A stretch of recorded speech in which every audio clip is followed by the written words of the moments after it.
అందరికీ నా నమస్కారం. ఈరోజు మనము సైన్స్ గురించి మాట్లాడబోతున్నాం.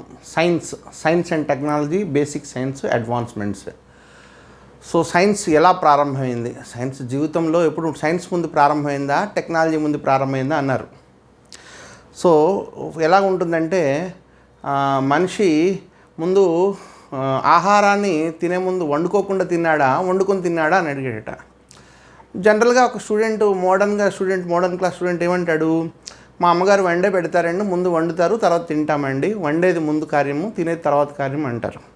కానీ యాక్చువల్గా ఆది మానవుడు ముందు తినేవాడు. కుకింగ్ తెలియదు తనకి. ఈ కుకింగ్ అనేది ఏంటంటే అది బయోకెమిస్ట్రీ, అంటే కుకింగ్ అంటే బయోకెమిస్ట్రీ అని, వండడంలో చాలా మార్పులు జరుగుతాయని, టేస్ట్ అనే ఫ్యాక్టరీ యాడ్ అవుతుందనే విషయాన్ని ఆలోచించి రీసెర్చ్ చేసి తర్వాత చెప్పుకున్నారు. అంటే సైన్స్ ముందు వచ్చిందా, టెక్నాలజీ ముందు వచ్చిందంటే టెక్నాలజీ ముందు వచ్చింది, సైన్స్ ముందు కాదు. టెక్నాలజీ అంటే అప్లికేషన్, సైన్స్ అంటే థియరీ ముందు వచ్చిందా, ప్రాక్టికల్స్ ముందు వచ్చిందంటే ఎవరైనా ఏమంటారు చెప్పండి? థియరీ ముందు వచ్చింది అంటారు. ఇక్కడ యాక్చువల్గా ప్రాక్టికల్స్ ముందు వచ్చింది. అంటే ముందు మానవుడు ఏం చేశాడంటే రాళ్ళు పట్టుకొని లేకపోతే బాణం పట్టుకొని జంతువుని చంపేవాడు, ఆహారం తినేవాడు, మాంసాన్ని తినేవాడు. అంటే టెక్నాలజీ ముందు తయారైపోయింది. తర్వాత వండుకోవడం అనేది తర్వాత స్టార్ట్ చేశాడు. అంటే కుకింగ్ అనేది బయోకెమిస్ట్రీ తర్వాత వచ్చింది. అంటే ముందు టెక్నాలజీ పుట్టింది, తర్వాత సైన్స్ పుట్టింది. అంతే తప్ప ముందు వండుకున్నాం తర్వాత తిన్నామంచ కాబట్టి వండుకోవడం ముందు కాబట్టి కుకింగ్ ఉందని కాదు. తినడం అనేది ముందు ఇక్కడ. సో ఇలాగా ప్రతి విషయంలోనికి దీర్ఘంగా ఆలోచించడం సైన్స్ అంటారు బేసికల్లీ. సో సైన్స్ ఎప్పుడు పుట్టిందంటే మనతో పాటు ఇప్పటి నుంచే పుట్టింది, మనకు తెలియకుండా పుట్టించింది, మనతో పాటు నడుస్తూ ఉంది. కానీ థియరిటికల్గా మార్చడానికి మాత్రం చాలా టైం పట్టింది. మీకు ఏంటంటారు చూసారా, ప్రపంచంలో వెస్టర్న్ వాళ్ళు సైన్స్ ఇచ్చారు, ఈస్టర్న్ కంట్రీస్ అన్నీ కూడా ఏంటంటే మనకి దేవుడు దెయ్యం అనే కాన్సెప్ట్లో స్పిరిట్ అంటారు అనమాట. బ్యాడ్ స్పిరిట్, గుడ్ స్పిరిట్ అనేది. ఇటువంటి దేవుడు దెయ్యం అనే కాన్సెప్ట్లు ఇక్కడి నుంచి అటెళ్ళే. నిజం చెప్పాలంటే ఈస్ట్లో పుట్టి ఇప్పుడు ఇక్కడ చూడండి, యేసుప్రభు ఎక్కడ పుట్టారు? ఏషియాలో పుట్టారు. ప్రొఫెట్ మహమ్మద్ ఎక్కడ పుట్టారు? ఏషియాలో పుట్టారు. ఇవన్నిటికీ సైన్స్కి ఏంటండి సంబంధం అంటే ఆలోచించడం ప్రారంభమైతే సైన్స్ పుట్టినట్టే లెక్క. రేషనల్ థింకింగ్ అంటారు. ఇర్రేషనల్ ఏంటంటే ఆలోచన పాడు లేదు, అలా వెళ్ళిపోతున్నాడు. అయితే ఆలోచన పాడు లేకుండా అందంగా చేసుకోవడం చిన్న ప్రయత్నం చేస్తుంటాడు అనమాట తనకు తెలియకుండా. ఆ ప్రయత్నాన్ని ఆర్ట్స్ అంటారు. అంటే డెకరేషన్ ఎన్ని విధాలు చేయొచ్చు. సైన్స్ మాత్రము ఒక పద్ధతిలో ఉంటుంది, ఒక రూల్ ఉంటుంది, ఒక స్పెక్యులేషన్ ఉంటుంది, ఒక ఊహ ఉంటుంది. ఆ ఊహనేమో నిజం చేయడానికి కొన్ని ఎక్స్పెరిమెంట్స్ చేస్తారు. అందులో ప్రూఫ్లేమో నిర్ధారణ చేస్తారు. ఆ చేసిన నిర్ధారణ ప్రకారం దాన్ని ఒక రూల్గా మార్చుకుంటారు, దాన్ని రికార్డు చేస్తారనమాట. ఆ రికార్డ్ చేసినట్లు నెంబర్ 1 ఉంటుంది, నోబెల్ ప్రైజులు గట్టినటువంటి ఇస్తుంటారు. చైనా వాళ్ళకి ఎందుకంటే నోబెల్ ప్రైజులు రాలేదు ఎక్కువ, మీకు అమెరికన్స్కి ఎందుకు ఎక్కువ వస్తాయి అన్నారు. చైనా వాళ్ళు ఏంటంటే ఇంగ్లీషు భాషను ఏంటంటే వాళ్ళు పెద్దగా పట్టించుకోలే. అంటే భాషకిను సైన్స్కి సంబంధం ఉందని ఖచ్చితంగా ఉంది, ఎందుకు లేదు? ఇప్పుడు మీరు బాటనీ, జువాలజీ ఎక్కడ చూడండి ఆక్సిజన్ అంటాం తప్ప ఆక్సిజన్ తెలుగులో ఏమంటారు? ఆమ్లాజ్ అని అంటారా, లేదా ఉదా ఇలాగ పేర్లు ఉంటే తెలుగులో వాడడం మానేశారు చాలామంది. తెలుగు పండితులు కూడా చాలా వరకు కూడా ట్రైన్ ఎక్కావా, బస్సు ఎక్కావు అంటారు తప్ప ధూమశకటం ఎక్కావా, లేకపోతే వాహనం ఎక్కావా, రథం ఎక్కావా అంటారు ఏంటి, నవ్వుతారు. సో భాష అనేది సమస్య కాదు, ఇప్పుడు భావం అనేది సమస్య అయ్యింది. సో భావం బాగా ఎప్పుడైతే మనిషికి వచ్చిందో, భావస్ఫురణ ఎప్పుడైతే వచ్చిందో భాషకి అతీతుడిగా ఎదిగేస్తాడు మనిషి.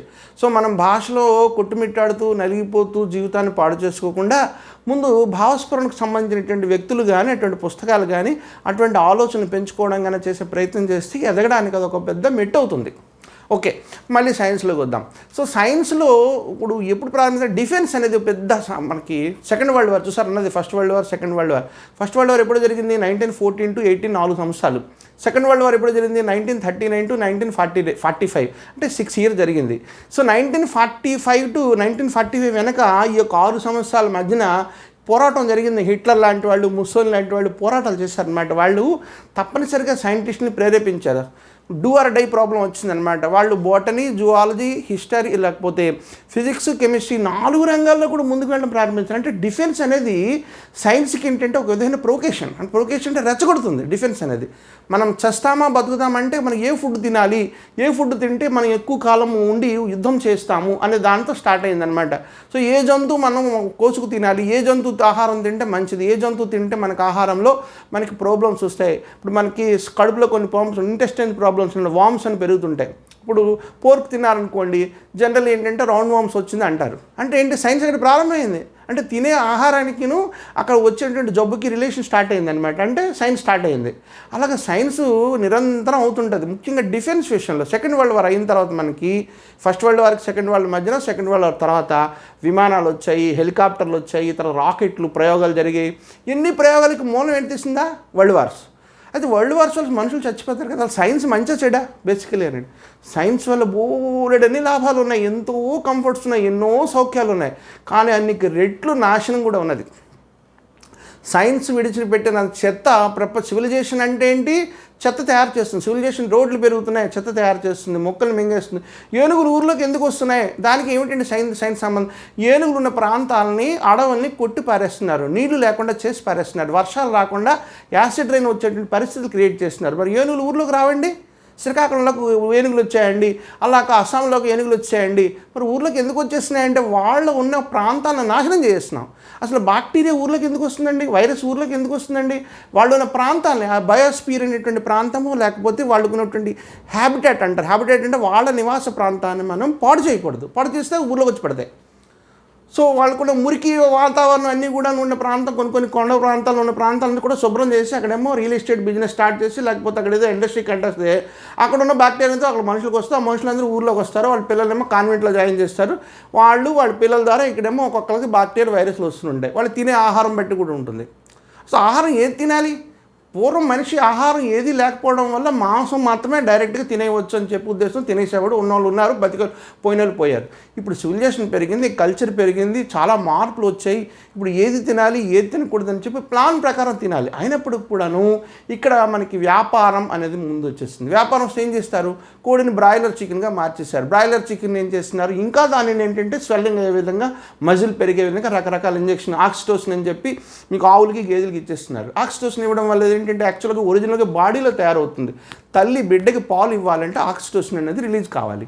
అటువంటి ఆక్సిటోసిన్ తెచ్చి ఆవులకి గేదెలకి ఇచ్చేసేయడము, పాలు వచ్చేంత వరకు చివరి చుక్క వరకు పిండి పారేయడము, రక్తము కూడా పాల్లోకి వచ్చేస్తుందంటే చూడండి ఎంత ఘోరం చేస్తున్నారు. అంటే వ్యాపార లక్షణాలు వచ్చాయి. సైన్స్ని పూర్తిగా వ్యాపారంగా మార్చుకొని సర్వనాశనం చేసి పారేస్తున్నారు. ఇంతకీ సైన్స్ వల్ల మంచి జరుగుతుందా అంటే ఎంతో మంచి జరుగుతుంది. చెడు జరుగుతుందంటే అంతకు ఎన్నో రెట్లు జరుగుతుంది. సో సైన్స్ ఎందుకు చదవాలండి? అలాంటప్పుడు మనము నలుగురితో పాటు పరిగెట్టాలి. ఉద్యోగం చేస్తారా? వీటన్నిటిని ఆలోచించుకుంటూ కూర్చుంటారా? చెప్పండి. ఖచ్చితంగా ఉద్యోగం చేయాలి. గవర్నమెంట్ ఉద్యోగం వస్తే బంగారు బాతుగుడ్డు అంటారు. మరి బంగారు బాతుగుడ్డు కావాలంటే, దానికి తగ్గ ప్రయత్నాలు చేయాలంటే మంచి చెడు రెండూ ఆలోచించి పరిగెట్టాలి. మన ఎన్విరాన్మెంట్ చదివినప్పుడు సైన్స్ని తిడుతూ ఉంటాం. సైన్స్ని చదివినప్పుడు సైన్స్ అంత గొప్పది, తల్లి లాంటిది, తండ్రి లాంటిది అని చెప్పి పెంచుతూ ఉంటుంటాం. సో రెండు కార్యాల మధ్య నలిగిపోతుంటాడు ఐఏఎస్కి వెళ్తున్నటువంటి ఎస్పిరెంట్. లేకపోతే గవర్నమెంట్ ఉద్యోగం రాయాలంటే అటు అది రాయాలి, ఇటు ఇది రాయాలి. వ్యాపారాన్ని పెంచాలంటే ఎకానమీ గురించి రాయాలి. ఎకానమీని పెంచుతూ సగటు మానవుడు చచ్చిపోతున్నాడు, వాడు చచ్చిపోయినా పర్వాలేదంటే సోషియాలజీలో దాని గురించి ఆలోచించడం స్టార్ట్ చేస్తారు. సోషియాలజీ అంటే ఏంటి? మనుషుల గురించి ఆలోచిస్తారు, మానవత్వం గురించి ఆలోచిస్తారు. అటువంటి కాన్సెప్ట్లన్నీ కొద్దిగా గొప్ప వస్తాయి. సో మీకు ఎకానమీలో ఎటువంటి ఎకానమీలో వ్యాపారం తప్ప ఇంకోటి లేదు. వ్యాపారం పెంచుకున్నవాడే మేధావి, వ్యాపారం పెంచుకున్నాడు గొప్పవాడు. వాడికి మాత్రం అందరూ చప్పట్లు కొడతారు, జోహార్లు పలుకుతారు, వాడిని దేవుడిగా కొలుస్తారు. ఎందుకంటే వాడి వల్ల మా ఉద్యోగాలు వస్తున్నాయని. ఇది ఎకానమీ లక్షణం. ఈ రెండు చదివేవాడి పరిస్థితి ఎలా ఉంటుందో ఊహించుకోండి. చాలా బ్యాలెన్స్ చేసుకోవాలి, రెండింటిని అర్థం చేసుకోవాలి.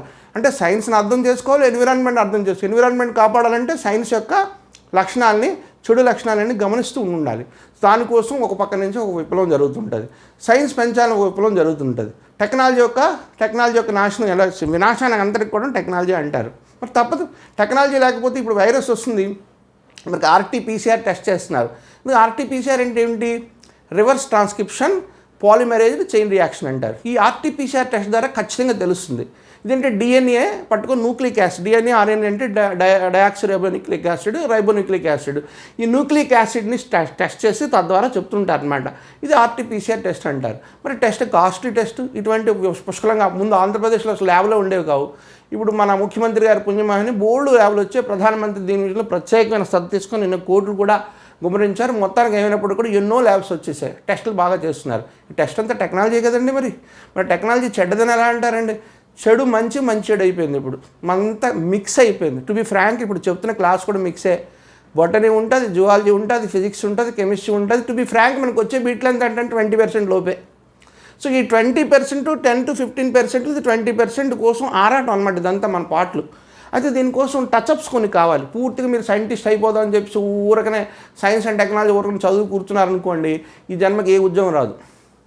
సో ఎందుకు అంటున్నంటే దాంట్లో ఇంట్రెస్ట్ కొద్దిగా పెంచుకోవాలి, మిమ్మల్ని మీరు బ్యాలెన్స్ చేసుకోవాలి. బ్యాలెన్స్ చేసుకోండి, కొంత వివేకం కావాలంటే కొంత మాట్లాడడం నేర్చుకోవాలి. సో ఎంతసేపు సైన్సు టెక్నాలజీ చదువుతూ కూర్చుంటే అవ్వదు. సైన్స్లో టెక్నాలజీ మూలం. సో ప్రతి ఆక్సిటోసిన్ తెలుగులో ఏమంటారని అడిగాడు ఒక అబ్బాయి. సో ఆక్సిటోసిన్ తెలుగులో సి కంటే కా కింద సికారము సకారము అన్నీ రాస్తూ పోవాలి, తప్పదు. ఎందుకంటే సైన్స్ ఎదిగిందంతా కూడాను western science, Greek technology, Roman technology ఇవే వాడతారు వాళ్ళు. మనం అవే వాడాలి, తప్పదు. పెన్సిలిన్ అన్నాడు, పెన్సిలిన్ తెలుగులో ఏమంటారని అడిగాడు నాకు. పెన్సిలిన్ ఏమంటారు? పెన్సిలినే అంటారు, ఇంకేమంటారు. కొన్ని పేర్లు అలా ఉంటాయి, మనుషుల పేర్లు అలా ఉన్నాయి, ప్రొడక్ట్ నేమ్స్ కూడా అలా ఉన్నాయి, తప్పదు. సో అలాగని ఇంగ్లీష్కి దూరం అవ్వలేము, మాతృభాషకి వదులుకోలేము. సో రెంటికి మధ్య నలిగిపోతుంటాం. ఈ నలిగిపోవడం కూడా మనం కొన్ని ఆలోచించి స్పందించి ప్రత్యేకంగా దీనికి అవసరాలు, తర్వాత దీని యొక్క అర్హతలు వాటిని గుర్తించి మనం ముందుకు అడిగేయాలంటే కొంత మాట్లాడాలి. నలుగురితో మంచి స్నేహాలు చేయాలి. ఎందుకంటారు మంచి స్నేహం వల్ల కూడా సైన్స్ డెవలప్ అవుతుంది. సైన్స్ మీద ఉన్నటువంటి దురభిప్రాయం పోతుంది. ఆర్ట్స్ గొప్పవాళ్ళ, సైన్స్ గొప్పవాళ్ళ అని చెప్పి ఒక ముఖ్యమంత్రి గారు అనేవారు. ఆర్ట్స్ వేస్ట్ చేయండి, సైన్స్ని పెంచండి, నేను హైటెక్ సీఎం అన్నారు ఆయన. సో అది ఎంతవరకు నిజం? బాలే. సైన్స్ ఆర్ట్స్ రెండు ఉండాలి. ఆర్ట్స్ అంటే మనిషి తన విలువ తెలుసుకుంటాడు, మనిషికి కనీస విలువలు తెలియాలి, మోరల్ వాల్యూస్ ఇవన్నీ కూడా సైన్స్కి దోహదపరిచేవి, ప్రమోట్ చేసేవి, సైన్స్ని కంట్రోల్ చేసేవి. ఇది సైన్స్ గురించి మాట్లాడేటప్పుడు మనం అటువంటి తరహా సైన్స్ కావాలి అంటుంటాడు అనమాట. మనం ఎటువంటి తరహా సైన్స్ అండి కావాలి కాంపిటేటివ్ ఎగ్జామినేషన్కి అన్నాడు. అంటే డే టు డే లైఫ్, అంటే రోజువారీ మనిషి ఈ జీవన గమనంలో ఫేస్ చేసినటువంటి పరిస్థితులు వస్తుంటాయి. ఉదాహరణకు సబ్బు మనం వాడుతాం. సబ్బు ఎలా వస్తుందండి? గ్లిజరిన్తో వాడతాం. గ్లిజరిన్ ఎలా వస్తుందండి? కొవ్వు నుంచి వస్తుంది. కొవ్వు ఎక్కడి నుంచి వస్తుంది అంటే చెట్టు కొవ్వున కావచ్చు, జంతు కొవ్వున కావచ్చు. జంతువుల నుంచి కొవ్వు వస్తుంది, లిపిడ్స్ అంటారు అనమాట. లిపిడ్స్ అంటే కొవ్వు పదార్థాలు, ఫ్యాట్స్ అనమాట. ఈ కొవ్వు పదార్థాల నుంచి వస్తుంది. కొన్ని ఏంటంటే పెట్రోలియం తీస్తారు. డిటర్జెంట్స్ అనుకోండి, పెట్రోలియం తీస్తారు. అది పెట్రోలియం కూడా కొవ్వు పదార్థం, బట్ నిలవ ఉన్నటువంటి బాక్టీరియా చేరి దాన్ని కొల్లబెరిచినటువంటిది అనమాట. బాగా ఎన్నో వేల సంవత్సరాల నుంచి ఆ భూమిలో ఉండిపోతే దాన్ని తీశారనమాట. పెట్రోలియం సంబంధించిన సల్ఫోనిక్ యాసిడ్స్ అంటుంటారు వాటిని. సో ఇటువంటి రకరకాలన్నీ కూడా మనం తెలుసుకోకపోతే ఏమవుతుంది? డిటర్జెంట్తో ఒక అబ్బాయి ఏమో తలస్నానం చేశాడు. సైన్స్ మీద అవగాహన లేదు. సో జుట్టు చాలా అందంగా వచ్చిందంటే డిటర్జెంట్ రిన్ సోప్తో డెట్ సోప్తో నేను స్నానం చేస్తుంటే సర్ఫ్తో చేస్తే ఇంకా బాగుందని అన్నాడు. 2 నాళ్ళు బాగుంటే 3 నాళ్ళు బాగుంటే అక్కడి నుంచి గుండె అయిపోతాడు. అక్కడి నుంచి దురదలు స్టార్ట్ అవుతాయి. అక్కడి నుంచి కొత్త ప్రాబ్లమ్స్ వస్తాయి, కళ్ళు మంటలు స్టార్ట్ అవుతాయి. అక్కడి నుంచి తిండి సహించదు. ఇదంతా కారణం ఏంటంటే సర్ఫ్తో స్నానం చేశాడు. ఇవన్నీ ఎవరు చెప్తారండి? చెప్పడానికి మన కనీస పరిజ్ఞానం కొంత చదవాలి, వినాలి, మాట్లాడాలి. సో సబ్బుకిను డిటర్జెంట్కి ఎంత తేడా ఉంది? రెండు నొరగ వస్తుందండి అంటారు. నొరగ చూస్తే వాడు ఆర్ట్స్ అనమాట. నొరగ బాగా వచ్చింది, నొరగ అందంగా ఉంది, తెల్లగా ఉందంటే ఇవన్నీ మురిక్కాలలో కూడా నొరగ వస్తుంది, తెలుసా లేదా మీకు? మురిక్కాలలో చాలా నొరుగు వస్తుంది. ఎందుకంటే మనం వాడిన షాంపూలన్నీ కూడా మురిక్కాలలో వెళ్ళిపోతే నీళ్ళు పడడం లేవడం వల్ల ఏమవుతుంది? ఒక చర్నింగ్ అంటే గిలకొట్టినట్టు తయారవుతుంది. వెంటనే నొరుగు వచ్చేస్తుంది. కిందనేమో నల్లటి నీళ్ళు, కార్బన్ డైఆక్సైడ్ బాగా ఉంటుంది, కుళ్ళి అంతా ఉంటుంది, జమ్స్ ఉంటాయి, పైన మాత్రం తెల్లని నొరుగు ఉంటుంది. అంటే తెలుపు ఇండికేషనా మీకు మంచితనానికి, లేకపోతే గొప్పతనానికి, లేకపోతే ఆరోగ్యంగా ఉండడానికి? కాదే, ఖచ్చితంగా కాదు. అంటే రిన్ సోపు యొక్క నొరగ వేరు, సబ్బు యొక్క నొరగ వేరు, తర్వాత నోట్లో లాలాజలంలో కూడా నొరగ వస్తుంది, అది వేరు. సో ప్రతిదాన్ని అబ్జర్వ్ చేయడం సైన్స్ అంటారు అనమాట. ఇప్పుడు మన నోట్లోనేమో లైసోజైమ్ అని చెప్పి ఒక విధమైనటువంటి ఒక కెమికల్ ఉంటుంది, లైసోజైమ్ అంటారు. ఇదేం చేస్తుందా మీకు? గ్రామ్ పాజిటివ్, గ్రామ్ నెగిటివ్ 2 రకాల బ్యాక్టీరియా. గ్రామ్ పాజిటివ్ బ్యాక్టీరియాని చంపేస్తుంది ఇది. అందుకోసం మనకి దెబ్బ తగిలినప్పుడు ఉమ్ము తీసి పెడుతుంటారు కొంతమంది. అది ఎందుకో పెద్దవాళ్ళు చెప్పారంటే పెట్టేస్తున్నాం అంటే సైన్స్ అది కూడా. ఆ ఉమ్ములో ఏంటంటే సెలైవ్ అంటే లాలాజలంలో ఏంటంటే లైసోజైమ్ వల్ల ఏమవుతుంది? గ్రామ్ పాజిటివ్ బ్యాక్టీరియా చంపేస్తుంది. నిజంగా కర్మకాలి గ్రామ్ నెగిటివ్ బ్యాక్టీరియా వచ్చింది అనుకోండి, ఉమ్ము పని చేయదు అక్కడ. ఇది గ్రామ్ పాజిటివ్, గ్రామ్ నెగిటివ్ ఏంటో గ్రామ్ కిలోగ్రామా? కాదు, ఖచ్చితంగా గ్రామ్ అనేది మనిషి పేరు. ఆ సైంటిస్ట్ ఆయన చెప్పాడు అనమాట. ఈ బ్యాక్టీరియా అనేది 2 భాగాలుగా చేసుకోవచ్చండి. దాని మీద కొవ్వు పెద్ద పొర ఉంటుంది, ఒకదానికి రఫ్గా ఉంటుంది అనమాట, ఒకటి సున్నితంగా మునుపుకుంటుంది, కొవ్వు పొర ఉండదు. ఆ పొర ఉండదాన్ని గ్లైకోప్రోటీన్ అంటారు అనమాట. ఇది ఎక్కువ ఉండడం వల్ల ఏముంటుంది? ఈయన ఒక రంగు వేస్తాడనమాట. ఆ రంగు వేస్తే రంగు ఎక్కువ బాగా పట్టి కొవ్వు ఉన్నది ఏంటంటే మంచి డార్క్ వైలెట్ కలర్లో ఉండిపోతుంది. ఈ రెండో దానికి ఏంటంటే పల్చటి పొర ఉండడం వల్ల ఏంటంటే పల్చగా ఉండిపోయి రంగు సరిగ్గా పట్టదు, పింక్ కలర్లో వచ్చేస్తుంది. పింక్ అంటే లైట్ కలర్ రెడ్డిష్ అనమాట, వైలెట్ అంటే డార్క్ కలర్ రెడ్డిష్లో వస్తుంది అనమాట. ఈ పింక్ కలర్ ఉన్నది గ్రామ్ పాజిటివ్ అన్నాడు ఆయన. ఈయన పింక్ కలర్ లైట్గా ఉన్నది గ్రామ్ నెగిటివ్ అన్నాడు. దాని బాగా వచ్చిందని గ్రామ్ పాజిటివ్ అన్నాడు. బాగా దేనికి తెల్ల కొవ్వు ఉంటుందో బాక్టీరియా ఏం చేస్తుంది, దాని మీద ఇలా కొవ్వు మీద పడి కొవ్వుని ఏంటంటే ముక్కలు చేసి పారేస్తుంది అనమాట. అది బతకడం లేక చచ్చిపోతుంది అనమాట. ఇలాగ మెడిసిన్స్ అన్ని దాని ఓరియంటెడే కనిపెట్టాడు. గ్రామ్ నెగిటివ్ కొద్దిగా బ్యాక్టీరియా కొద్దిగా ప్రమాదమైంది, ఎక్కువగా డేంజరస్. దాని మీద ఏం డిసీజులు ఉంటే తర్వాత చదువుకుందాం. అంటే మొత్తానికి గ్రామ్ పాజిటివ్ గ్రామ్ నెగిటివ్ అనేది గ్రామ్ అనేటువంటి సైంటిస్ట్ కనిపెట్టాడు. ఆ ఒక్కడ తెలియకపోవడం వల్ల ఈ గ్రామ్ ఏంటండి అంటుంటారు. ఇవన్నీ కూడా అబ్జర్వేషన్స్, మాట్లాడుతుండాలి, చదువుతుండాలి. నెట్ ఇప్పుడు వచ్చింది, పుష్కలంగా చదువుకోవడానికి ఏం పర్వాలేదు. కానీ మాట్లాడే వ్యక్తి ఒకరు ఉంటే బాగుంటుంది. మీరు మాట్లాడండి, మంచి స్నేహితులు ఎంచుకోండి, మంచి మాస్టర్లు ఎంచుకోండి, మాట్లాడడం స్టార్ట్ చేయండి. మాట్లాడడం స్టార్ట్ చేస్తుంటే మీకు ఆలోచన స్టార్ట్ అవుతుంది. ఎవరితో మాట్లాడడం అని ఒంటరిగా పుస్తకాలు పట్టుకొని గదిలో కూర్చొని చదువుతుంటామంటే ప్రజెంట్ కాంపిటేటివ్ ఎగ్జామినేషన్స్ రాయలేరు. సో గ్రూప్ కట్టండి, మంచి గ్రూప్ కట్టాలి. సో గ్రూపు స్నేహితులు ఉంటే లాభమా, స్నేహితులు ఉంటే నష్టం అని అడిగాడు ఒక అబ్బాయి.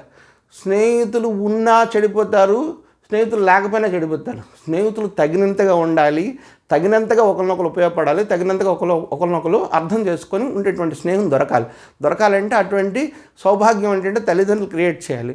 కానీ తల్లిదండ్రులు ఇప్పుడు ఎందులో పడిపోయారు, ఎకానమీలో పడిపోయారు, డబ్బు సంపాదనలో పడిపోయారు. తల్లి తండ్రి ఉద్యోగాలకు వెళ్ళిపోతే పిల్లలు. ఇవన్నీ కూడా ఎక్కడ డిస్కస్ చేయాలి, సైన్స్ క్లాస్లో కాదు. కానీ మనం ఎటువంటి సైన్స్ డిస్కస్ చేస్తున్నాం, సరౌండింగ్ సైన్స్. అంటే దీనికి లైఫ్కి సంబంధం, అంటే ఎకానమీకి సైన్స్కి సంబంధం. సైన్స్కి తర్వాత పొలిటిక్స్లో బడ్జెట్లు ఎంత అలాట్ చేశారు సైన్స్ బట్టి సైన్స్ డెవలప్ అవుతుంది. మనకి పెద్ద ప్లాట్ఫామ్స్ ఉన్నాయి. DRDO ప్లాట్ఫామ్ పెద్ద ప్లాట్ఫామ్, ఇండియాలో పెద్ద రీసెర్చ్ ప్లాట్ఫామ్ ఏంటంటే DRDO, ఒక గొడుగు లాంటిది అనమాట. ఈ DRDO defence research and development organisation అంటారు. ఇందులో 52 ల్యాబ్స్ ఉన్నాయి. ఈ 52 ల్యాబ్స్ కూడాను ఏం చేస్తాయి, 52 దాకా ల్యాబ్స్ ఉన్నాయి.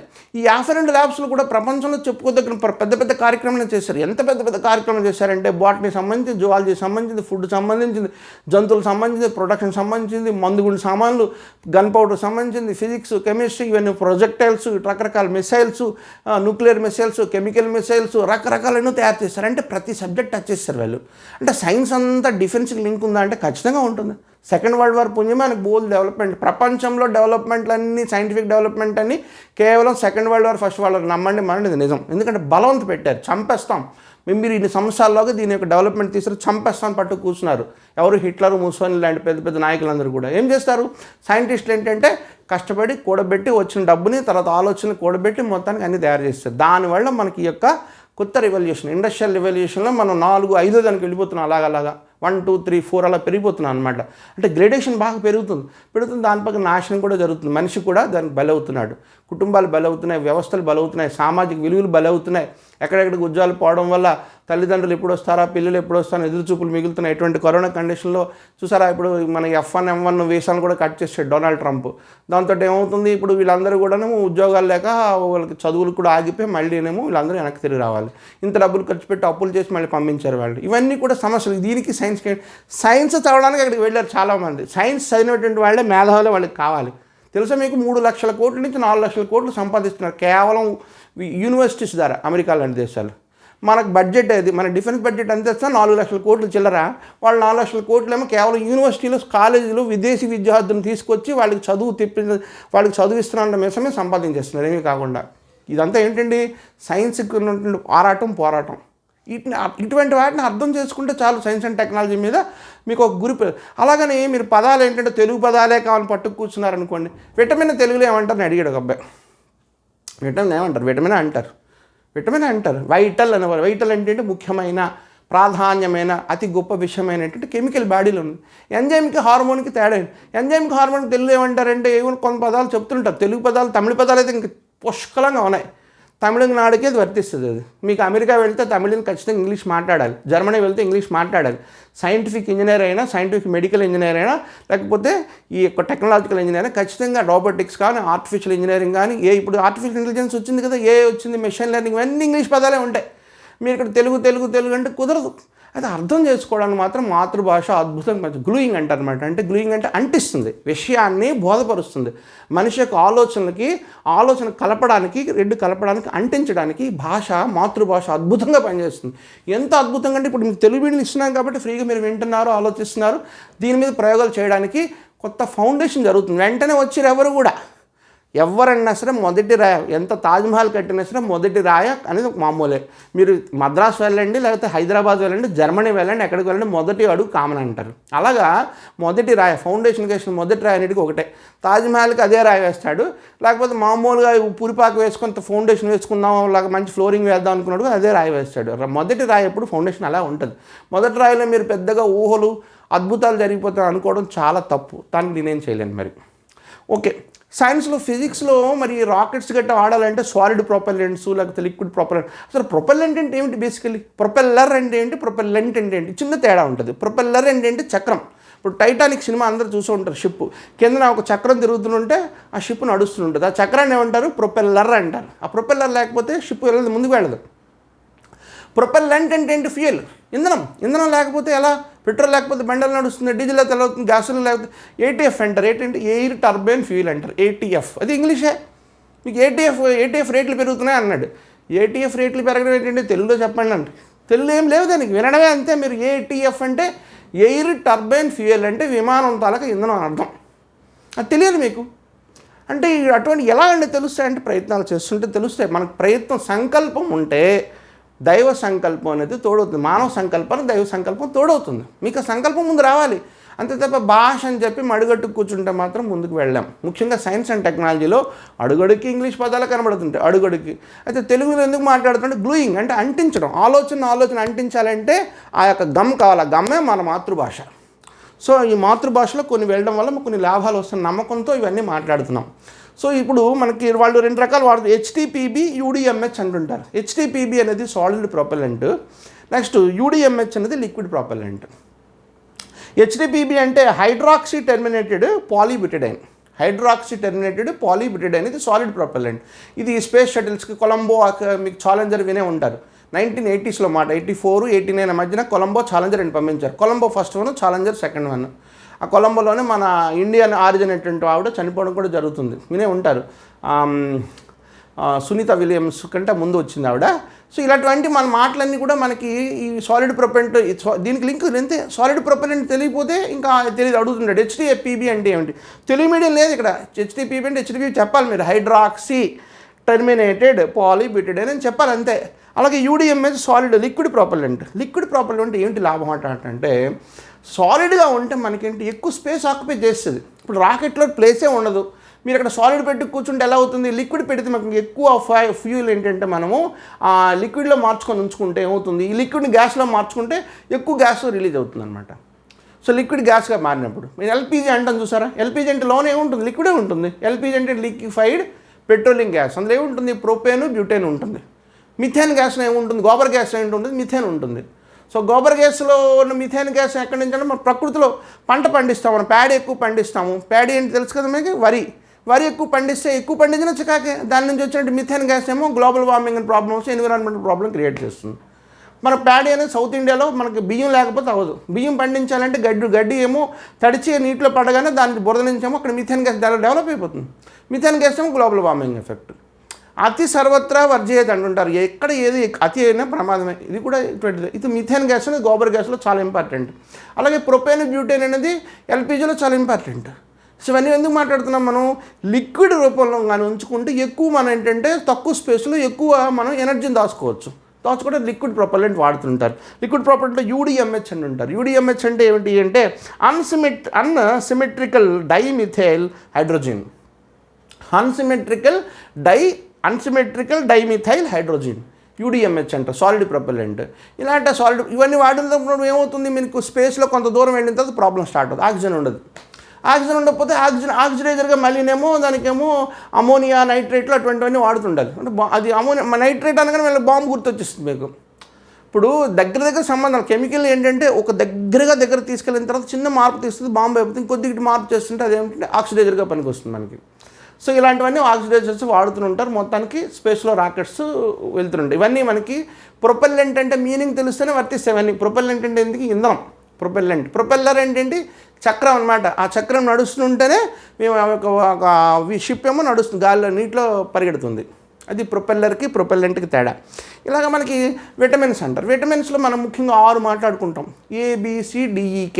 నేను సరదాగా ఏమంటాను? ABC డక్ అంటాను. వినడానికి బాగుంది కదా, ABC డక్. ఏబీసీ డెక్ గుర్తుపెట్టుకోవడానికి సైంటిఫిక్ ఏమని పిలుస్తారని ఇక్కడ సైంటిఫిక్ నేమ్స్ కూడా ఇంపార్టెంట్. సైంటిఫిక్ నేమ్స్ దానికి షార్ట్ కట్ రెథయే కాటోఫీ అంటుంటాను. రెథయే కాటోఫీలో రే అంటే రెటినాల్, విటమిన్ ఏని రెటినాల్ అని పిలుస్తుంటారు. మీకు అది అడిగాడు ఎగ్జామ్లో. విటమిన్ ఏని రెటినాల్ అని పిలుస్తుంటారు. విటమిన్ ఏ డెఫిషియన్సీ డిసీజ్ ఏమిటండి అంటే ఏమిటది, లేకపోతే ఎటువంటి తరహా జబ్బు వస్తుందండి అని అడిగాడు. డెఫిషియన్సీ అంటే కొరత, ఆ కొరతకు ఏ జబ్బు వస్తుంది, డెఫిషియన్సీ డిసీజ్ ఏమిటంటే అని అడిగాడు. గ్జెరాప్థాల్మీ అంటారు. గ్జెరో అంటే ఏంటి తెలియాలి మీకు. జెరో అనేది హైడ్రోకి ఆపోజిట్. హైడ్రో అంటే వాటర్కి సంబంధించింది. గ్జెరో అంటే ఏంటి, వాటర్ లేకపోతే డ్రై. ఆప్థాల్మీ అంటే కళ్ళు. ఆస్టియో అంటే బోను. ఆప్తా అంటే ఏంటి, బోను, దుమ్ము. సో గ్జెరాప్థాల్మీ అంటే డ్రై ఐస్, కళ్ళు ఎండిపోయినట్టు అయిపోతాయి, కంట్లో తడి ఉండదు. సో అది ప్రాబ్లం. దానికి కారణం ఏంటంటే విటమిన్ ఏ. విటమిన్ ఏ ఎలా ఉంటుందండి, ఎక్కడ ఉంటుందని అడిగాడు. ఎర్రగా ఆరెంజ్ కలర్లో ఉండేటువంటి పళ్ళు, మంచి బంగిలిపిల్లి మామిడి పండు, లేకపోతే క్యారెట్, లేకపోతే బొప్పాయి, ఇటువంటి వాటిలో. ఈవెన్ పాల్లో కూడా కొద్దిగా ఎల్లో ఇష్యూ ఉంటుంది చూసారు, అది కూడా మీ విటమిన్ ఏ అది. సో విటమిన్ ఏ ఏంటంటే ఆరెంజ్ కలర్లో ఉంటుందన్నమాట. ఆరెంజ్ కలర్లో ఉంటుంది విటమిన్ ఏ. విటమిన్ ఏ లోపం వల్ల కంటికి ఎఫెక్ట్ అవుతుంది. ముఖ్యంగా యాంటిక్ జెరాప్థాల్మియా అంటే జెరాప్థాల్మియా రాకుండా కాపాడుతుంది. దీనికి యాంటిక్ జెరాప్థాల్మియా విటమిన్ అని పిలుస్తుంటారు. మీకు ఎగ్జామ్లో అడిగాడు which of the below given is anti xerophthalmia vitamin అడిగాడు. అంటే జెరో అంటే డ్రై, ఆప్థాల్మియా అంటే కన్ను, అంటే డ్రై ఐస్ రాకుండా కాపాడుతుంది అనమాట. ఇదేంటి విటమిన్ ఏ. రెథయే కాటోఫీలో థా అంటే థైమిన్, B1 అంటారు. B1 రాకపోతే ఏమవుతుంది, బెరిబెరిన్ డిసీజ్ వస్తుంది. బెరిబెరి విచిత్రమైనది. బెరిబెరి రాకుండా ఉండాలంటే ఏం లేదు, మనం తవుడు అంటాం సరే, బియ్యం మీద పాలిష్ చేస్తాం, దాంట్లో ఉంటుంది B1 ఉంటుంది. అది అంటే బియ్యం బాగా పాలిష్ చేస్తే B1 పోతుంది.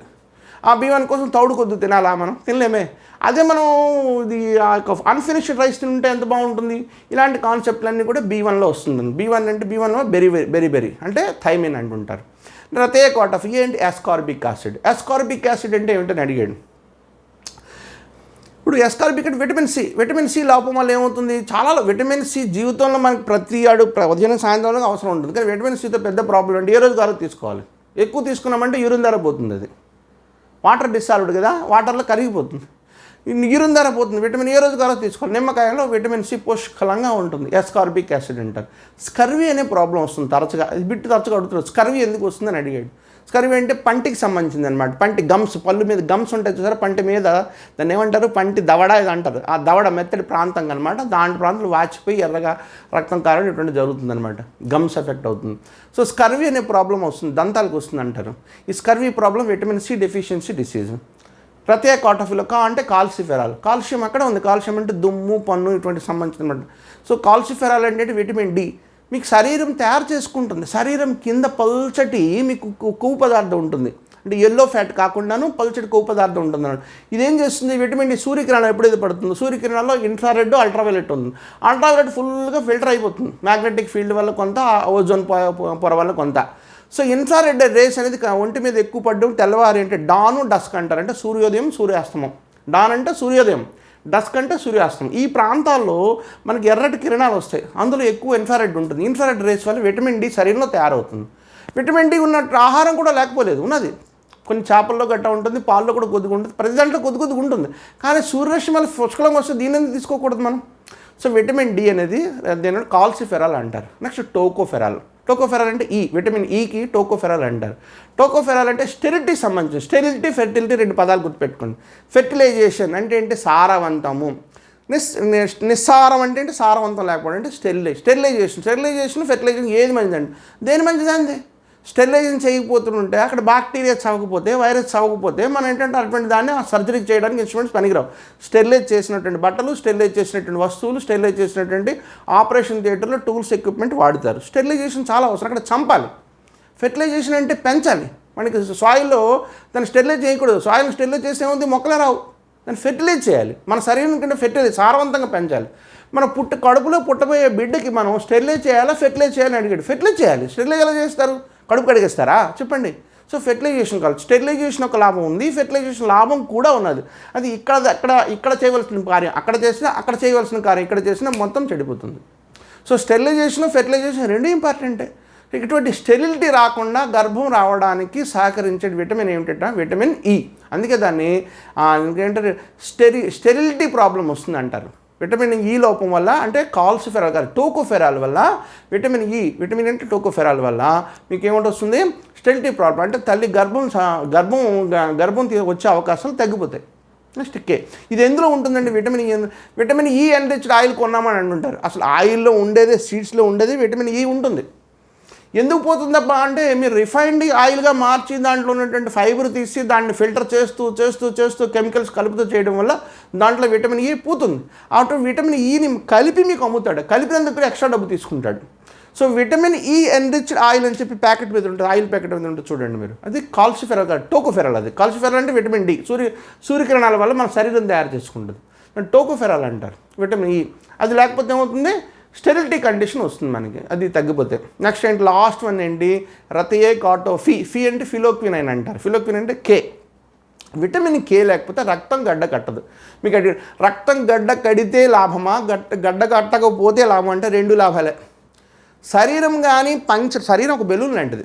బెలూన్ ఏంటంటే మనకి ముక్కు, కన్ను, రంధ్రాలు ఉన్నప్పటికీ కూడా దానికి వాషర్స్ ఫిట్ చేసినట్టు భగవంతుడు ఏంటంటే మజిల్స్ నొక్కుంచాడు అనమాట. శరీరంలో ప్రతి నవరంధ్రాలు అంటే ఆ నవరంధ్రాలకి వాషర్లు ఉంటాయి. దానివల్ల ఏముంది? రక్తం పైకి రాదు. ఎంత కావాలంటే అంత మనకి ఉమ్ము కానీ లేకపోతే కంటినీరు కానీ వస్తుంది. తగినంత మోతాదులో ప్లానింగ్ ప్రకారం జరుగుతుంది. ఇదంతా ఒక బెలూన్ లాంటిది, శరీరం ఒక బెలూన్ లాంటిది. ఈ బెలూన్ని పంక్చర్ చేసాం అనుకోండి, రక్త ప్రవాహం అవుతుంది. ఆ ప్రవాహాన్ని ఆపడానికి రక్తం గడ్డి కట్టి తీరాలి. దాన్ని కోగులేషన్ అంటారు. కోగులేషన్ అంటే గడ్డ కట్టడం అనమాట.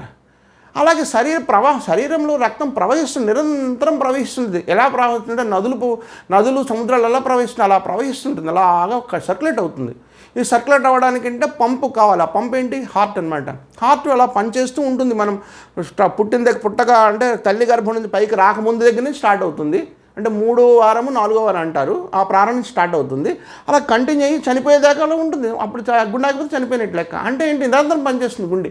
అంటే పంపింగ్ చేస్తూ ఉంటుంది, నిరంతర ప్రవాహం జరుగుతుంది. నిరంతర ప్రవాహం రక్తనాళాల నుంచి జరగాలి అంటే మీకు రక్తం గడ్డ కట్టకూడదు. ఇందాక గడ్డ కడితే మంచిది అన్నారు. పంక్చర్ అయినప్పుడు గడ్డ కట్టాలి, లేకపోతే రక్త ప్రవాహం మొత్తం జరిగిపోయి బెలూన్ అని చచ్చిపోతుంది. ఈ మన శరీరం బెలూన్ అక్కడ ఉంటుంది. రక్తం అంతా శరీరంలో రక్తం ఎంత ఉంటుంది? 5.5 లీటర్లు ఉంటుంది రక్తం. ఈ 5.5 లీటర్లు అంతా వచ్చేస్తే మనిషి ఇంకే ఉంటాడు. 5.5 లేక 2 లీటర్లు 3 లీటర్లు చచ్చిపోతాడు. అప్పటికి చచ్చిపోతాడు ఆయన. ఎందుకంటే బ్రెయిన్కి ఏంటంటే ఆక్సిజన్ మోసుకుపోతుంది. ఆర్బీసీ, రెడ్ బ్లడ్ సెల్స్, ఎర్ర రక్త కణాలు, అది మోసుకుపోవడం బెలూన్లా ఉంటాయి అన్నమాట. దాంట్లో న్యూక్లియస్ ఉండదు. ఆర్బీసీలో న్యూక్లియస్ ఉండదు. డబ్ల్యూబీసీలో 2-3 న్యూక్లియస్లు కూడా ఉంటాయి. అంటే వైట్ బ్లడ్ సెల్స్, తెల్ల రక్త కణాల్లో. రక్త కణాలు అంటే బెలూన్లో పనిచేస్తాయి. ఆ బెలూన్ ఏమో రక్తం ఏం చేస్తుంది? దాంట్లో ఏముంటుంది? మీకు హిమోగ్లోబిన్ ఉంటుంది. హిమోగ్లోబిన్కి ఆక్సిజన్కి అట్రాక్షన్, మ్యాగ్నెటిక్ పవర్లా అనమాట. హిమోగ్లోబిన్ నుండి ఆక్సిజన్ లాక్కుంటుంది.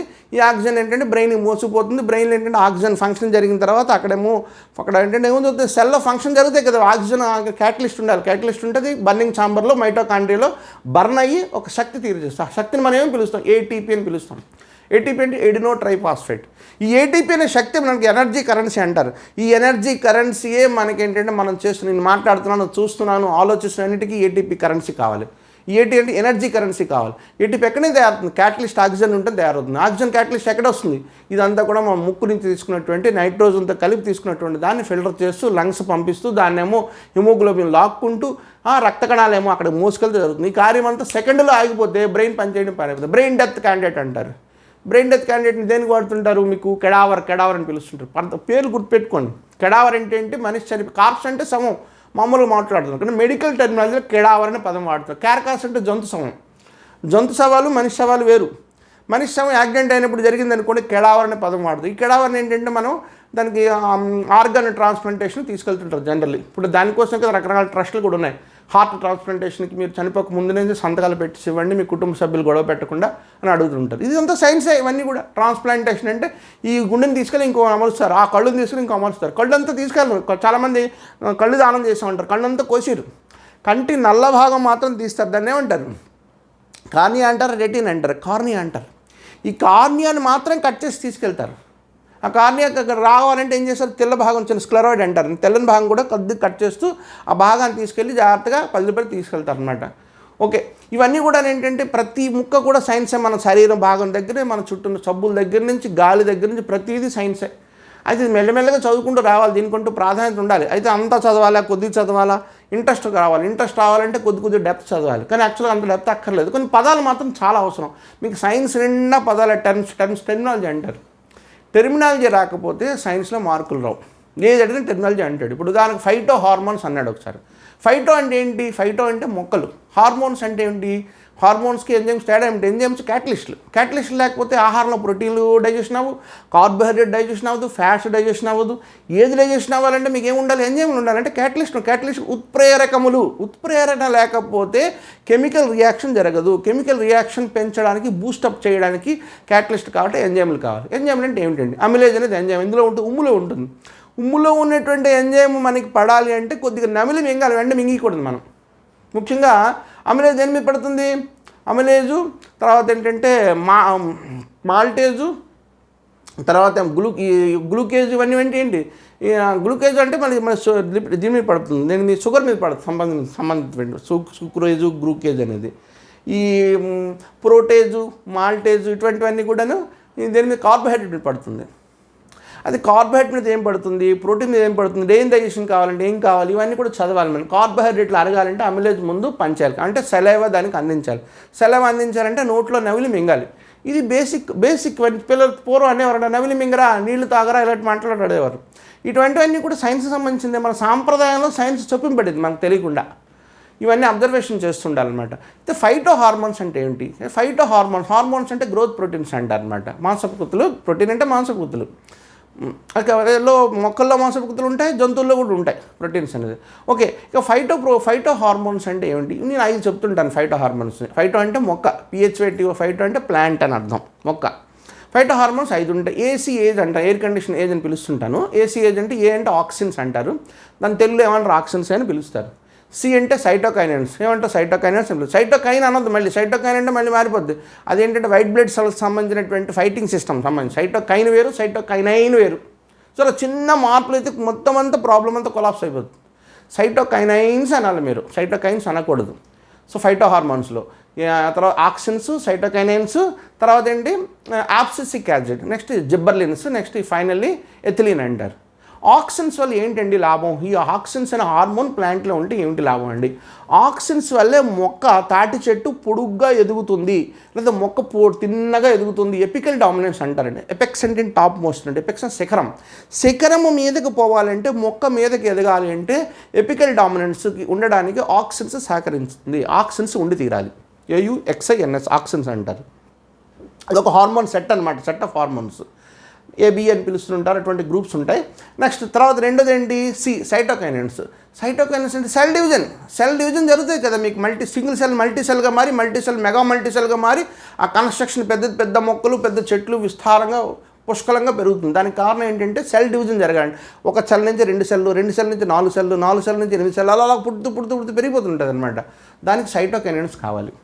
నెక్స్ట్ ఏమిటి? యాబ్సిసిక్ యాసిడ్ వల్ల చాలా లాభాలు ఉన్నాయి. మెయిన్ మాత్రం యాబ్సిసిక్ యాసిడ్ వల్ల ఏం చేస్తుంది? యాబ్సిసిక్ యాసిడ్ అంటే ఇది జీవాన్ని దాచి ఉంచుతుంది. ఒక మామిడి టెంకని ఒక బ్యాంక్ మేనేజర్ తన టేబుల్ మీద ఉంచుకున్నాడు.